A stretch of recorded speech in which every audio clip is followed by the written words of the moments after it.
नमस्कार, मैं हूँ अर्चना और आप सभी का स्वागत है करंट खबर में। आज हम मौजूद है 15 ओपी थाना क्षेत्र के पिस्का मोड़ में, जहाँ अभी कुछ दिन पहले ही एक बेजू मोटर एक्सेसरी दुकान में विकराल आग लगी थी और इस आग में दुकान के सारी सामान जल कर राख हो गई थी। यही नहीं, दुकान में एक भी सामान ऐसा नहीं बचा जिसका फिर से इस्तेमाल किया जा सके। तो आज हमें लगभग 15 दिनों के बाद फिर से एक दुकान हमें स्थिर पोजीशन में देखने को मिल रही है। तो आइए आज हम यहाँ के जो ऑनर है उनसे जानने की कोशिश करते हैं कि कैसे उन्होंने अपनी दुकान को फिर से खड़ा किया और क्या कुछ उन्हें दिक्कतों का सामना करना पड़ा। आइए हम जानते हैं।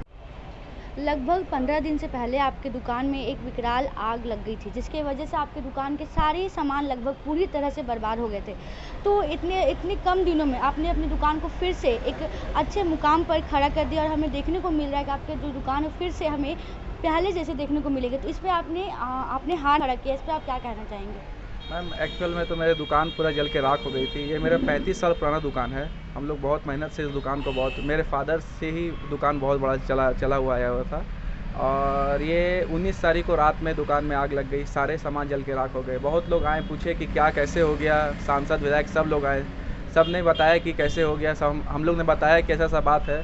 तो मैंने उसी दिन ठान लिया था कि 10 दिन के अंदर में इस दुकान को, जितने लोग आए थे मैंने बता दिया कि 10 दिन के अंदर में फिर ये दुकान जैसे था उससे भी और बढ़िया बढ़ के बनाएंगे, चाहे वो कुछ भी हो जाए। क्योंकि दुकान बंद तो नहीं करेंगे। कुछ लोगों ने बताया कि आप क्या करोगे, कहाँ से मदद मिलेगा। इंश्योरेंस कंपनी भी है तो लोग बहुत लंबा टाइम लेती हैं कवर अप करने में। तो मैंने उसी दिन से ठान लिया था कि 10 दिन के अंदर दुकान को, और आज 10 से 12 दिन है, मैंने सारा सामान के साथ फिर से दुकान को मैंने स्टार्ट कर दिया है। आपने बताया कि आप जब दुकान में आग लगी तो काफ़ी सांसद और विधायक लोग भी यहाँ उपस्थित थे। तो उनके द्वारा आपको कुछ मदद प्रोवाइड की गई या नहीं? नहीं, अभी तक तो ऐसा कोई मदद प्रोवाइड नहीं किया गया है मुझे। पर मैंने वैसा कुछ उन लोग से मांग नहीं किया। मैं मांग करूँगा तो हो सकता है मुझे कुछ मदद की मिले मुझे। जब ये आग लगी जब आपकी दुकान में, तो आपको इसकी सूचना कैसे मिली?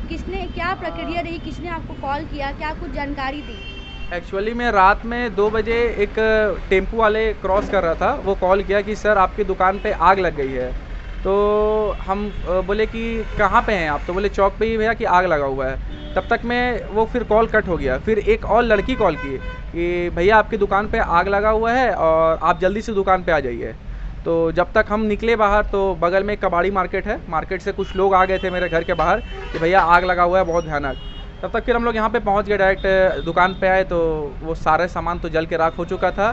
फिर फायर ब्रिगेड आधा घंटा बाद आया तो 7 फायर ब्रिगेड आए थे और सुबह 3 बजे से लेके सुबह 7 बजे तक हम लोग इस आग को काबू पाने पाए। मतलब उस टाइम सारे सामान जल के राख हो गए थे। एक्चुअल में सामान ऐसा था कि वो तुरंत इनफ्लेमेबल था। परफ्यूम का बॉटल था, वो एकदम ब्लास्ट कर रहा था। मतलब सारा सामान जल के राख हो गया, उसमें कुछ नहीं बचा। आपने बताया कि सारे सामान जल कर राख हो गए थे। तो आपकी दुकान से आपको क्या लगता है कितने पैसों तक का नुकसान हुआ होगा? मैम, मेरा 40 से 50 लाख रुपए का लॉस हो गया इसमें।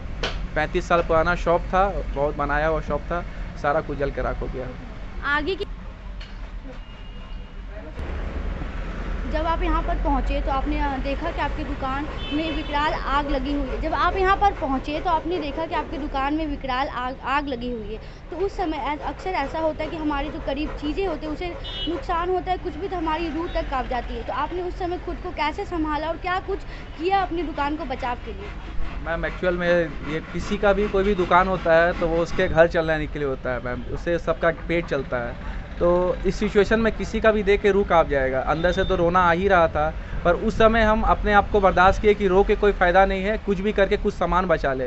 तो तुरंत में ऐसे फायर ब्रिगेड को बुलाया गया। फायर ब्रिगेड आए तो वो लोग बहुत धीरे-धीरे मतलब सब चारों वेंटिलेटर से पानी मार रहे हैं, दुकान बुझा रहे हैं। बहुत ट्राई किए, मेरा हाथ पूरा यहाँ से यहाँ तक जल गया था। बहुत हम शटर कबाड़े और सब कुछ किए, पर बहुत मुश्किल से दुकान को बचाने पाए, फिर भी कुछ नहीं बचने पाया।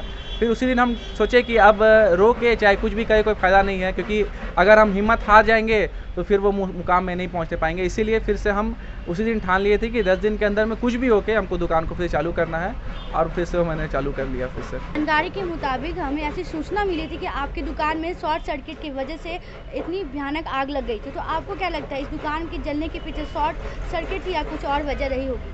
मैम एक्चुअल में जब भी मैं दुकान बढ़ाता हूँ तो मेरे एमसीबी स्विच ऑफ करके बढ़ाता हूँ, और शॉर्ट सर्किट होगा भी मैम तो एक एरिया शॉर्ट सर्किट होगा, ये पूरे दुकान जल के राख नहीं होगी।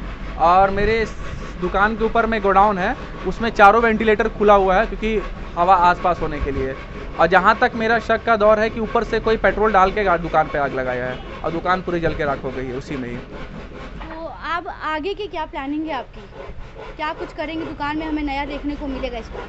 आगे की प्लानिंग यही है कि मैम पहले बहुत मिनिमम रेंज में थोड़ा सा कम काम करते थे, अब उससे भी ज़्यादा 3 गुना में काम। इन्होंने क्या कुछ बताया? इन्होंने कहा कि कई परेशानियों का सामना इन्हें करना पड़ा, लेकिन इन्होंने सब परेशानियों का सामना डट कर किया। यही नहीं, आज फिर से बेजू मोटर्स को उन्होंने एक अच्छे मुकाम पर खड़ा कर दिया है। तो ऐसी तमाम जानकारी हम आपके लिए लेकर आते रहेंगे। तब तक के लिए बने रहे करंट खबर में। मैं अर्चना अपनी सहयोगी श्रोते के साथ।